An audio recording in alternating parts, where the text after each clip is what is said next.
video kedua kali ini kita akan belajar mengenai Java OOP. Yang pertama, kita akan belajar mengenai kelas dan atribut.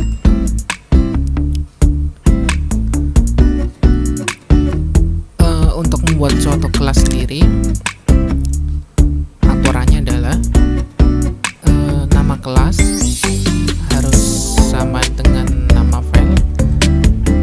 Terus nama kelas tidak boleh mengandung suatu simbol atau spasi enter dan tab. Jadi seperti ini contohnya.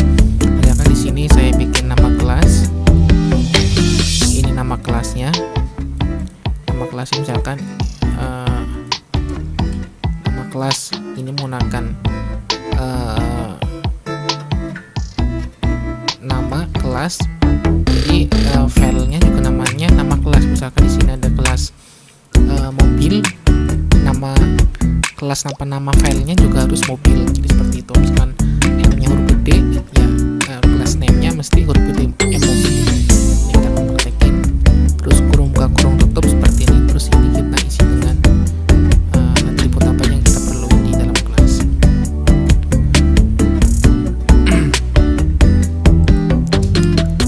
Terus atribut itu ada di dalam kelas. Jadi di dalam kelas ada atribut. Atribut merupakan data pendukung yang dimiliki oleh kelas. Jadi di dalam kelas itu ada atribut, isinya suatu pendukung, data pendukung dari ini salah satu isinya aja. Sebenarnya ada isinya lagi. Salah satu isinya data pendukung yang dimiliki oleh kelas. Misalkan gini, ada kelas mobil, berarti data pendukungnya apa di kelas mobil. Misalkan ada kelas mobil, kan berarti kita perlu suatu data pendukung kayak merek mobilnya, warna catnya, terus harga mobilnya. Jadi seperti itu yang dimaksud dengan data pendukung yang dimiliki oleh kelas. Atribut dibuat seperti membuat suatu variabel. Jadi kita bikin atribut itu kayak kita bikin suatu variabel ini. Ada contohnya juga. Ini contohnya. Untuk membuat suatu atribut, pertama ini misalkan ini kelasnya. Ini nama kelasnya apa? Jadi ini kelas. Terus di sini untuk pembuatan atribut kita perlu mendeklarasikan pertama tipe datanya apa, terus nama atributnya. Seperti itu. Yang penting rumusnya tipe data, nama atribut sama persis ketika kita membuat suatu variabel. Ada tipe data, ada nama variabelnya. Begitu juga dengan atribut, ada tipe data, ada nama atributnya.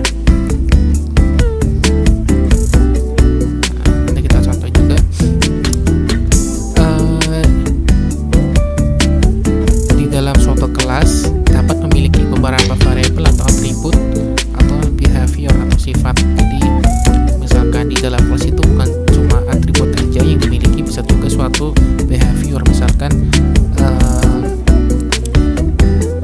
mobil, suatu kelas mobil, selain memiliki nama mobil, merek mobil, harga mobil, mobil juga bisa memiliki sifat kecepatan. Terus apalagi ya yang sifat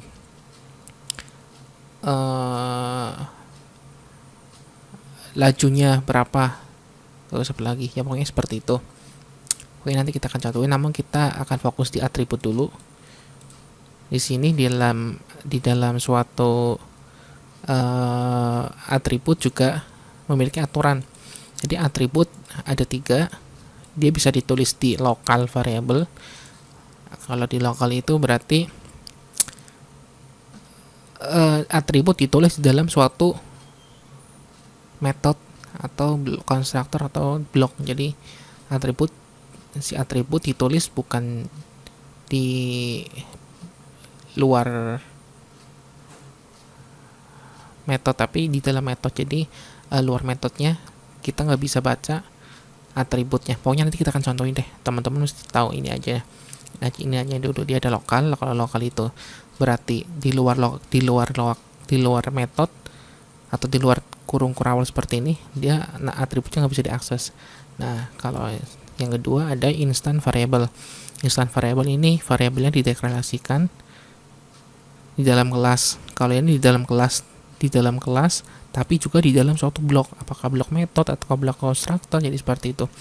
Kalau instant variable, variabelnya dideklarasikan dalam kelas, namun di luar metode. Jadi seperti ini. Nah, ini tuh dalam kelas, kan ini dalam kelas, tapi di luar metode. Di sini nggak ada metode, jadi seperti itu yang dinamakan dengan instance variable. Instance variable dapat dibaca di semua metode. Nah, karena letaknya di luar metode, berarti kita si variabelnya bisa dibaca, atau si variabel atau si atribut yang bisa dibaca di metode manapun. Nanti kita akan contohin. Yang ketiga, ada kelas variable. Variabel diletakkan dalam suatu metode, tapi menggunakan static. Pokoknya di sini teman-teman pasti masih bingung apa itu metode, apa itu instance, apa itu kelas variable. Nanti kita akan bahas semua. Namun yang akan kita bahas di pertemuan kedua kali ini, di video kedua, kita akan bahas yang instant variable. Yang instant variable. Oke, kita langsung contohin aja. Kita akan bikin suatu kelas dan instant variable. Variabelnya akan dideklarasikan di dalam suatu kelas, tapi di luar metode. Teman-teman gak usah khawatir, nanti saya akan bahas satu-satu mengenai ini, mengenai metode, mengenai static, mengenai local variable. Yang akan saya bahas satu-satu. Oke, kita praktekin aja. Karena kita belajar OOP dari awal, kita bikin suatu project lagi, Java application. Next, misalkan isi nama aplikasinya belajar Java OP.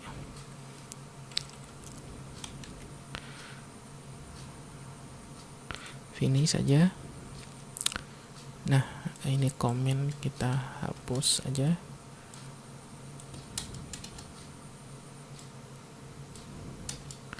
Nah, di sini tadi otomatis tergenerate main Java-nya. Sekarang di project yang belajar AOP, saya akan bikin suatu kelas, karena kita tadi belajar kelas, jadi saya akan bikin suatu kelas. Untuk di NetBeans, untuk membuat suatu kelas sangat gampang. Pertama kita klik properties ini ya, terus kita ke objek yang aktif yang kita pakai, kan kita pakai pakai project belajar Java OP. Kita klik kanan aja, new, terus Java class, karena kita akan menggunakan membuat suatu kelas. Kalau Java main class ini kan untuk menjalankan aplikasi kita, jadi kita menggunakan Java class. Misalkan di sini saya kasih nama kelasnya mobil, kita akan membuat suatu kelas mobil. Klik finish. Nah, kan sama, ada, sebenarnya ini public, nggak usah, nggak masalah, cuma default dari kita bikin NetBeans dia akan menge-create public class mobil. Nanti kita akan belajar juga apa itu public, apa itu private, apa itu protected, dan lain-lain. Pokoknya ini kita nge-create kelas. Ini pertama kali yang muncul kelas mobil. Ingat, di dalam kelas terdapat atribut. Atribut itu data pendukung di suatu kelas. Jadi data pendukung di suatu kelas mobil, berarti kan kita perlu suatu atribut. Contohnya kayak merek mobil. Nah, karena merek itu string, jadi kita pakai tipe datanya string. Ingat, penulisan suatu atribut diawali dengan suatu tipe data dan diikuti dengan nama atributnya. Jadi kita string merek. Kenapa merek? Karena merek itu value-nya string. Misalkan mereknya ada Honda, ada Toyota, ada Ford, dan lain-lain. Terus kita perlu string juga warna. Terus kita juga perlu biasanya apa lagi ya? Kalau mobil, warna, harga kan angka ya, berarti pakai integer harga. Terus kita perlu apa lagi teman-teman? Tahun pakai integer aja. Tahun pembuatan maksudnya ya. Oke, seperti ini aja cukup data pendukungnya. Jadi inilah suatu kelas dan atributnya. Ini cara pembuatan kelasnya tadi. Sangat gampang sekali kalau di NetBeans, tinggal klik new Java class, bikin nama kelasnya apa. Kalau yang ini kan yang biasa kita buatkan Java main class. Kalau Java main class itu ini untuk menjalankan suatu aplikasi di project kita. Kalau ini nggak ada ininya, public static void-nya. Ini aplikasi kelas mobil nggak bisa dijalanin, mesti dipanggil dulu di dalam sini. Nanti kita akan belajar bagaimana untuk memanggil kelas ini dalam suatu aplikasi ini, Java main kelasnya, biar dijalanin si mobilnya. Jadi perlu dijalanin di sini, di main class. Oke, sekian untuk belajar mengenai kelas dan atribut. Cara bikin atributnya sudah kita praktekin, membuat kelasnya juga sudah kita praktekin. Ini sudah cukup. Terima kasih, semoga bisa bermanfaat. Jangan lupa untuk subscribe dan share videonya ke orang lain. Terima kasih. Assalamualaikum warahmatullahi wabarakatuh.